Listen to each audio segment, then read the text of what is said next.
যেদিন ঘোষণা হতো সেনাবাহিনীর ম্যাজিস্ট্রেসি পাওয়ার, সেনাবাহিনীর গাড়ি রাস্তায় কেউ দেখলে ছিনতাই তো দূরের কথা, ঘর থেকে বড় চুল রেখেও বেরোইতো না। আমাদের বাংলাদেশের সেনাপ্রধান তিনি বলেছেন সেনাবাহিনীকে এত দ্রুত চাপ দেওয়া উচিত হবে না। আগামী 20 বছর হাসিনার মতো লাগবে না, আগামী 5 বছরের মাথায় এমন অবস্থা বিএনপির তারা করবে, খুনি হাসিনার মতো বিএনপিকেও বাংলাদেশ ছেড়ে পালাতে হবে, আপনারা জেনে রাখেন। আইন উপদেষ্টা আজকে সকালে তিনি বলেছেন আপনাদের সামনে যে বিপ্লবোত্তর কোনো দেশে বা অভ্যুত্থানের পরে দেশ চালানো আসলে কঠিন। হ্যাঁ, আমরা তো বুঝি এরকম ফ্যাসিবাদের পরবর্তী কেউ যদি দেশ চালাতে আসে তার জন্য কঠিন হবে। সেই কঠিন দেশে ডজনকে ডজন খুনি যাদেরকে ইন্টারপোল পর্যন্ত রেড অ্যালার্ট দিয়েছে তাদেরকে আপনি ছেড়ে দিয়েছেন কোন আন্দোলনতে? মানে কি এইটা এমন একটা কিছু হয়, আমরা এটা বুঝতে পেরেছি। এমন ত্রাস তৈরি করা হবে দেশে যাতে বাংলাদেশের বর্তমান জনগণ, আমরা ডক্টর ইউনূস স্যারের উপরে যে পরিমাণ আস্থা নিয়ে আছি, যাতে সেই জনগণ ডক্টর ইউনূস এবং তার এই উপদেষ্টা পরিষদের উপরে নতুন করে আন্দোলনে নামতে বাধ্য হয় নির্বাচনের দাবি নিয়ে। সমস্ত এই জিনিস একই সুতোয় বাঁধা বলে আমরা মনে করি। কারণ আজকে আপনারা দেখেছেন আমাদের বাংলাদেশের সেনাপ্রধান তিনি একটি বক্তব্য দিয়েছেন। তিনি বলেছেন সেনাবাহিনীকে এত দ্রুত চাপ দেওয়া উচিত হবে না, নির্বাচিত সরকার এসে এইগুলো ঠিক করবে। আপনাকে জিজ্ঞেস করতে চাই, আপনি কি বাংলাদেশের সেনাপ্রধান নাকি আপনি ভারতের সেনাপ্রধান? আপনার বক্তব্য, আপনার কথা আর ভারতের বক্তব্যের মধ্যে তো কোনো তফাৎ নাই। ভারত বাংলাদেশের এত বন্ধু কবে হলো যে ভারত 14তে এসে বাংলাদেশে ইরশাদকে বলে যে আপনি যদি ইলেকশনে না যান তাহলে জামাত ক্ষমতায় চলে যাবে। 18-র ইলেকশন করে দিল, 24-এর ইলেকশন করে দিল একটা ভোট ছাড়া। সেই ভারত বাংলাদেশে গণতন্ত্রের কথা বলে, নির্বাচনের কথা বলে। এর মানে কি এই নির্বাচন, এই গণতন্ত্র যত ভালো হোক, যদি আমার শত্রু ভারত সেই কথা বলে, চক্ষু বন্ধ করে বলতে পারি এই জিনিস বাংলাদেশের জন্য ভালো নয়, ভালো নয়, ভালো নয়। ঠিক, কারণ বাংলাদেশের অবস্থান হবে সেটা। ভারত কোনোদিন বাংলাদেশের, দেখেন আমার বন্ধুকে এইটা চেনার দরকার নাই, একটা জাতির জন্য চেনা দরকার তার প্রধান শত্রুকে। গত 18 বছরে বাংলাদেশের মানুষ একটাই তার সফলতা, সেটা হলো তার প্রধান শত্রুকে সে চিনতে পেরেছে। সুতরাং এই শত্রুর সাথে আপোষ নয়, এই শত্রুর সাথে আমরা মীমাংসা করতে চাই। এই শত্রুর পায়ের কাছে বসে নয়, এই শত্রুর পাশের টেবিলে বসে চোখে চোখ রেখে আমার ন্যায্য হিস্সা আদায় করতে চাই। সুতরাং সেইটা যখন আদায় করব তখন বাংলাদেশের সেনাপ্রধান কোন কারণে ভারতের সাথে সুরে সুর মিলিয়ে নির্বাচনের কথা বলছেন? তাহলে কি আমরা নির্বাচন চাই না? আমরা অবশ্যই নির্বাচন চাই। অত্যন্ত গভীর উদ্বেগের সাথে আপনাদেরকে জানাচ্ছি আমাদের ধারণা, তবে আমরা চাই আমাদের ধারণা ভুল হোক, যে এই 6টি সংস্কার কমিশন করা হয়েছে, ইতিমধ্যে তারা প্রতিবেদন জমা দিয়েছেন। আমরা দায়িত্ব নিয়ে বলছি এই একটা কমিশনের 20% সংস্কারও বাংলাদেশে করা হবে না, মানে করতে দেয়া হবে না। এর কারণ প্রত্যেকটা রাষ্ট্রীয় এজেন্সি, এনএসআই বলি, ডিজিএফআই বলি, সেনাবাহিনী বলি, পুলিশ বলি, প্রত্যেকটা এটার বিপক্ষে অবস্থান নিয়েছে। আমাদের আফসোসের ব্যাপারে এই আন্দোলনের অত্যন্ত বড় গুরুত্বপূর্ণ স্টেক হোল্ডার বিএনপিও দেখা যাচ্ছে তারা এমনভাবে কথা বলছে তাতে মনে হচ্ছে না যে 24-এর আন্দোলন তারা করছে, অথচ এই 24-এর বিজয় তো তাদেরও বিজয়। আমরা আপনাদেরকে স্পষ্ট জানাতে চাই বিএনপির প্রতি আমাদের একটা দাবি ছাত্র জনতার পক্ষ থেকে, ভারতের উপরে আপনারা ভরসা করেন না, আপনারা ডুববেন ডুববেন ডুববেন। ঠিক, যেই শাহবাগীরা, যেই প্রগতিশীল শাহবাগীরা খুনি হাসিনারে ডুবাইছে, সেই শাহবাগীরা আজকে বিএনপির কাঁধে ভর করছে। চক্ষু বন্ধ করে রাখেন। আপনি যদি আপনার কাঁধ থেকে এই শাহবাগীদেরকে তাড়াইতে না পারেন, যারা আজকে আপনারা ভারতের হাতে হাত রাখতে বলে, কোনো বাংলাদেশের জনতার স্টেক ছাড়া আগামী 20 বছর হাসিনার মতো লাগবে না, আগামী 5 বছরের মাথায় এমন অবস্থা বিএনপির তারা করবে, খুনি হাসিনার মতো বিএনপিকেও বাংলাদেশ ছেড়ে পালাতে হবে, আপনারা জেনে রাখেন। কিন্তু আমরা বিএনপিকে ভালোবাসি বলে বলতে চাই, আওয়ামী লীগের তো বাপের বাড়ি ভারত আছে পাশের সীমানায়, সব গিয়ে সেখানে উঠছে। বিএনপির বেগম খালেদা জিয়ার তো বাংলাদেশ ছাড়া আর কোনো যাওয়ার জায়গা নাই, আপনি তো কোথাও যেতে পারবেন না। সুতরাং এই সুশীল, এই গণহত্যাকারী শাহবাগীদের পরামর্শ নিয়ে প্লিজ জনতার বিপক্ষে দাঁড়াবেন না। নির্বাচন লাগবে, কিন্তু সেই নির্বাচনের জন্য আপনারা এজেন্সির সাথে কথা মিলিয়ে, ভারতের তালে তাল মিলিয়ে আপনারা যদি নির্বাচন কথা বলেন, আমরা সেটা সন্দেহের চোখে দেখবই। সুতরাং বন্ধুরা আমার, আমরা সেনাপ্রধানের বক্তব্য ঘৃণা ভরে প্রত্যাখ্যান করছি। তাকে বলতে চাই ভারতের সাথে, আমেরিকার সাথে সম্পর্ক আপনাকে ইনস্টিটিউশন হিসেবে অবশ্যই রাখতে হবে, কিন্তু সেটা জনতার সাথে সম্পর্ক বন্ধ করে ভারতের সাথে সম্পর্ক উন্নয়ন করে নয়। সম্পর্ক উন্নয়ন করতে হবে জনতার মাপকাঠির মধ্য দিয়ে।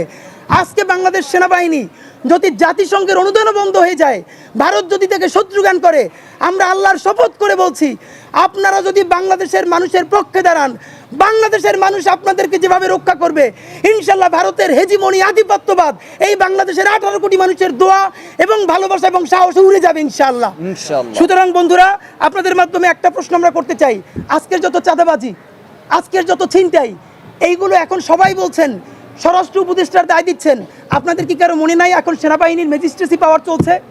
কই, আমরা তো সেনাবাহিনীর ম্যাজিস্ট্রেসি পাওয়ার তো ছোটবেলায়ও দেখেছি। যেদিন ঘোষণা হতো সেনাবাহিনীর ম্যাজিস্ট্রেসি পাওয়ার, সেনাবাহিনীর গাড়ি রাস্তায় কেউ দেখলে ছিনতাই তো দূরের কথা, ঘর থেকে বড় চুল রেখেও বেরোইতো না। সব বদমাশগুলো চুল কাইটে কাইটে ছোট করতো, কানে দুল পরা বন্ধ করতো। আর এখন আপনারা ম্যাজিস্ট্রেট, আপনারা তো আনসারের চেয়েও নিচে নামে আসছেন। সুতরাং আমরা বলতে চাই, যেই জায়গায় ছিনতাই চলছে, যেইখানে চাঁদাবাজি চলছে, সেখানে কি সেনাবাহিনী মোতায়েন আছে না? সেনাবাহিনী মোতায়েন থাকা অবস্থায় কিভাবে প্রকাশ্য দিবালোকে চাঁদাবাজি চলতে পারে, রান্দা দিয়ে কোপানো চলতে পারে? এইটার উত্তর সেনাবাহিনী প্রধানের কাছে আমরা জানতে চাই। সুতরাং আমরা বলতে চাই, গোয়েন্দা বাহিনীর আজকে ভূমিকা কি? যেই গোয়েন্দা বাহিনী পানির 7 হাত নিচ থেকে মানুষকে জঙ্গি ট্যাগ দিয়া, এর মানে আমরা বলছি না বাংলাদেশে জঙ্গিবাদ নাই, নিশ্চয়ই আছে, কিন্তু যা আছে তার থেকে হাজারো কোটি গুণ বেশি ভারতের বিনিয়োগে এখানে জঙ্গি কার্ড খেলা হয়েছে। আপনারা জানেন, মাটির নিচ থেকে গোয়েন্দারা, ডিজিএফআই, এনএসআই জঙ্গি তুলে এনেছে, আর নাকের ডগায় বৈশা চাঁদাবাজি করে, ছিনতাই করে, ধর্ষণ করে, তাদেরকে আপনারা ধরতে পারেন না কেন? এর মানে সেনাবাহিনীও কি চাচ্ছে যে এমন একটা দেশে পরিস্থিতি তৈরি হোক যাতে ক্ষমতাটা সেনাবাহিনীর হাতে চলে যাক, আর একটা 111 হোক, অথবা এমন একটা পরিস্থিতি হোক তাতে এমন একটা নির্বাচনী সরকার আসুক যাতে সেনাবাহিনীর সাথে এই মীমাংসা করে আসবে, যেমনটা খুনি হাসিনা বলেছিল 111-এর সময়, আমি যদি ক্ষমতায় আসি তাহলে সেনাবাহিনীর এই সবগুলোকে ইন্ডেমনিটি দিয়ে দেওয়া হবে।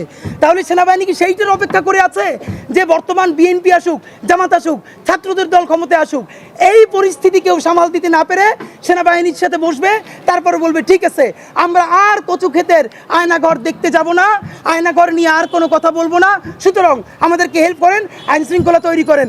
সেটাই যদি হয়, বিএনপির প্রতি অনুরোধ করছি, জামাতের প্রতি অনুরোধ করছি, আপনারা জনতাকে জানান সেনাবাহিনী আপনাদেরকে এভাবে বলছে। ইনশাআল্লাহ খুনি হাসিনাকে বাংলাদেশের মানুষ যেভাবে তাড়াইছে, সেনাবাহিনীর যারা ভারতের তাবেদারি করে তাদেরকেও বাংলাদেশের মানুষ তাড়াবে ইনশাআল্লাহ। ঠিক। সুতরাং আপনাদেরকে এই কথার মাধ্যমে সেনাবাহিনীকে আমরা জানাতে চাই, প্লিজ আপনারা এমন কিছুই নতুন বাংলাদেশে আর একটা 111 করতে পারবেন না, আপনারা জানিয়ে রাখেন। যদি আপনারা পারতেন, আপনারা বুকে হাত দিয়ে বলেন একজন সিনিয়র অফিসার খুনি হাসিনার বিরুদ্ধে ছিলেন না।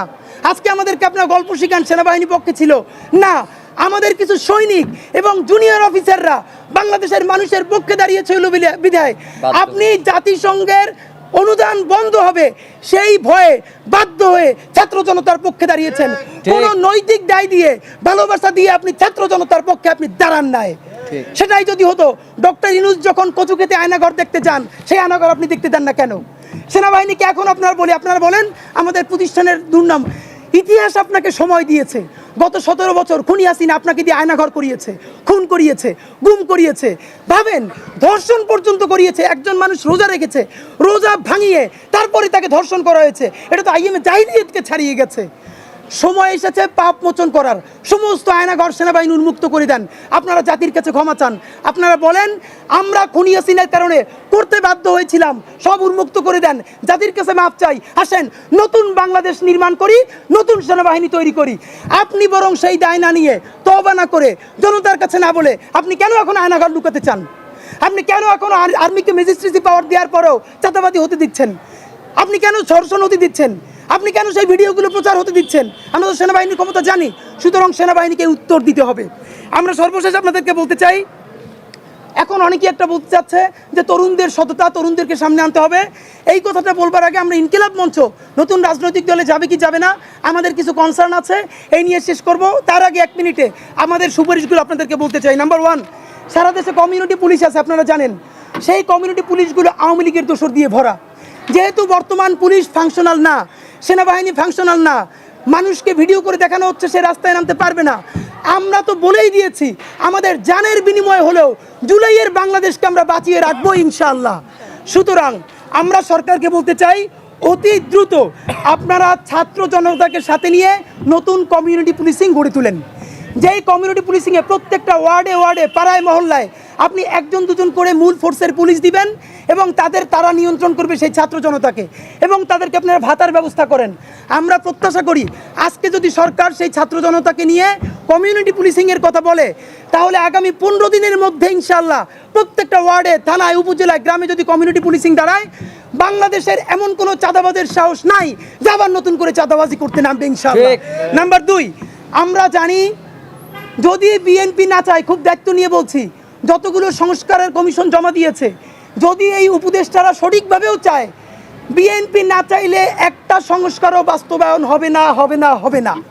সুতরাং বিএনপি প্লিজ আগামী 5 বছর ক্ষমতার চিন্তা না করে, ইতিহাস আপনার জীবনে একটা সময় দিছে আগামী 50 বছর পরের ইতিহাস তৈরি করবার, প্লিজ আপনারা এই সংস্কারগুলো করার জন্য আপনারা সামনে আগান।